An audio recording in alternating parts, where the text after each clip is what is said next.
এমন সকালেতেই দৌড়ালো তার বেগুন বাগানে। কত কষ্টে বেগুনগুলো চাষ করেছি, এই শেয়ালের দলগুলো কোনোই চাষ করতে দিচ্ছে না। শেয়ালের জ্বালাই যে কি করি, চাষবাস তো কিছুই করতে দিচ্ছে না। বেগুনগুলো গিয়ে দেখি কেমন হয়েছে।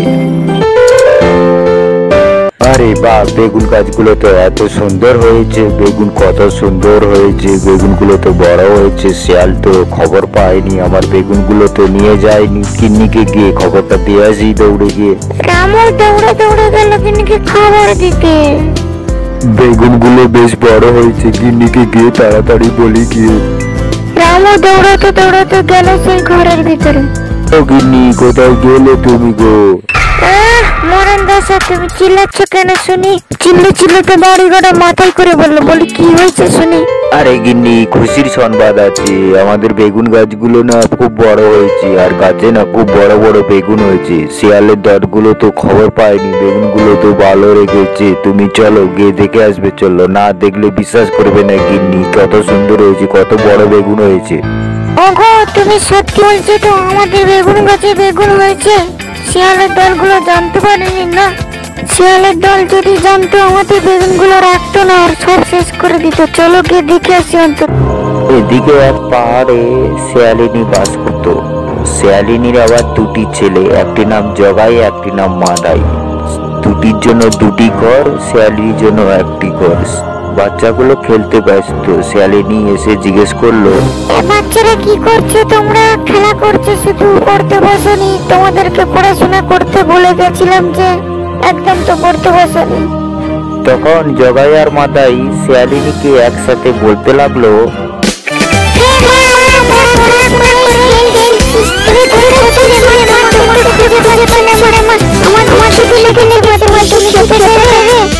বাচ্চারা, তোদের জন্য তো খাবার সংগ্রহ করতে গেছিলাম, কোনো কিছু খাবার পেলাম না। গোটা পাড়া খুঁজে দেখলাম, তোদের জন্য কিছু খাবার পেলাম না।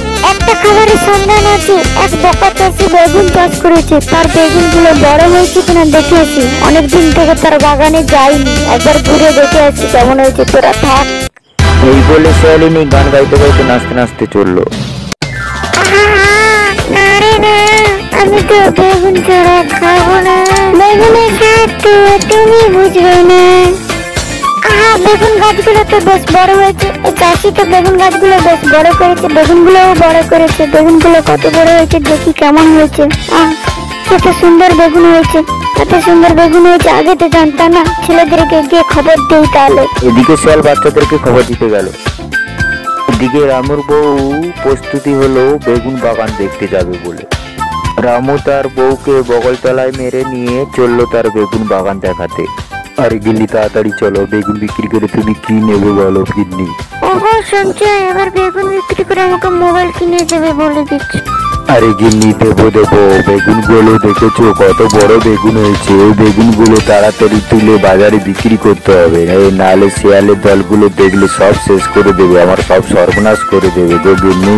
হ্যাঁ গো, কত কষ্ট বেগুন গাছগুলো বড় করেছি, তাই দুটো বেগুন হয়েছে। শিয়ালের দল জানলে আমার বেগুনগুলো রাখবে না, সব শেষ করে নেবে। চলো চলো বাড়ি চলো, বেগুনগুলো তুলে বিক্রি করতে হবে যে। হ্যাঁ গো গিন্নি, কতবার চাষ করেছি, শিয়ালে ধ্বংস করেছি, এবার মনে হয় শিয়ালে টের পায়নি। চলো চলো, বাড়ি গিয়ে বস্তা নিয়ে এসে বেগুনগুলো নিয়ে যেতে হবে। চলো। ওগো কই গো শুনছো, আমাদের বেগুন না এবার ভালো দামে বিক্রি করবে বলে দিচ্ছি। আমাদের বেগুনের মতন এরকম মার্কেটে বেগুন পাবে না। রামু তার বউকে নিয়ে দৌড়ে দৌড়ে বগল তলায় মেরে নিয়ে বাড়ি চলে গেল। আরে গিন্নি, বেগুন নিয়ে আগে তো মার্কেটে যাই, তারপরে তো দরদাম হবে। ওগো শোনো না, আজকে বেগুন বিক্রি করতে হবে না, রেখে দাও, কালকে বেগুন বিক্রি করবে। একদিন থাকলে গাছে অনেক বড় হবে, বেশি দাম পাবে। হ্যাঁ গো গিন্নি, ঠিকই বলছে, কিন্তু বেগুন গাছগুলো কি শিয়ালে রাখবে? আমি বরঞ্চ পাহারা দিই। এদিকে শিয়ালিনী জগাই মাদাইকে বলছে, কি রে জগাই আর মাদাই, তোরা রেডি আছিস তো? আজকের ওই চাষির বেগুন বাগানে হামলা করব, ওর বেগুন বাগান সব কেটে নিয়ে চলে আসবো। চল জগাই আর মাদাই যাই, তাড়াতাড়ি দৌড়ে দৌড়ে যাই, এই শিয়ালের দল মনে আমার বেগুন সব শেষ করে দিল। রামু যাই ভাবলো তাই হলো, শিয়ালের দল বলে সে হামলা করে নিয়ে চলে গেল, বেগুন বাগান কেটে নিয়ে চলে গেল। আয় আয় শিয়ালের দল, সব বেগুন গাছগুলো কেটে নিয়ে চলে গেলি। তোদের জ্বালায় কি চাষবাস করা যাবে না? আগের বারেও সর্বনাশ করেছিস, এবারেও সর্বনাশ করলি। একটুও তো ফসল বিক্রি করতে দে, কত কষ্ট চাষ করলাম। বাড়ি গিয়ে বউকে কি বলবো? বউ শুনলে পিঠের চামড়া ছাড়িয়ে ফেলবে একেবারে। রামু দৌড়ে দৌড়ে গেল তার বউকে খবর দিতে। ওগো গিন্নি, সব সর্বনাশ হয়ে গেছে। শিয়ালের দল বলেছে বেগুন গাছ সব কেটে নিয়ে চলে গেছে। এত কষ্টে বেগুন চাষ সব সর্বনাশ হয়ে গেছে। গো গিন্নি, তুমি বলেছিলে যে মোবাইল নেবে বেগুন বিক্রি করে, আর আশা পূরণ হলো না তোমার। গিন্নি, সব সর্বনাশ হয়ে গেল, সব শিয়াল সর্বনাশ করে দিল। আমার তুমি একই কথা শোনালে, সত্যি শিয়াল সব সর্বনাশ করে দিল। আমার মোবাইল হলো না, বেগুন গাছগুলো সব সর্বনাশ করে দিল, কেটে নিয়ে চলে গেল। আরে গিন্নি, তুমি চিন্তা করো না, শিয়ালে কেটে নিয়েছে তো কি হয়েছে, আবার চাষবাস করবো, কিন্তু এত দূরে চাষবাস আর করতে যাবো না। গিন্নি, হ্যাঁ গো, তুমি ঠিকই বলেছো, কিন্তু কি চাষবাস করবে আর কোথায় করবে? আমাদের জায়গা কোথায়? আমাদের এই ঘরের উঠোন ছাড়া আর জায়গা কোথায়? বলো, কি চাষ করবে? ওগো শোনো, আর বেগুন চাষ করবো না। প্রত্যেকবারই শিয়ালে আমার বেগুন গাছগুলি কেটে নিয়ে চলে যায়, চাষ করে দেয়। আর বেগুন চাষ করবো না, এবার ঘরের উঠোনের সামনে বাঁশ চাষ করবো। বাঁশ আর শিয়াল খেতে পারবে না, এবার ঘরের উঠোনে বাঁশ চাষ করলে সব থেকে বেটার হবে, তাই না গিন্নি? আমার শিয়ালের হাত থেকে বাঁচতে বাঁশ চাষ করার পরিকল্পনা নিল।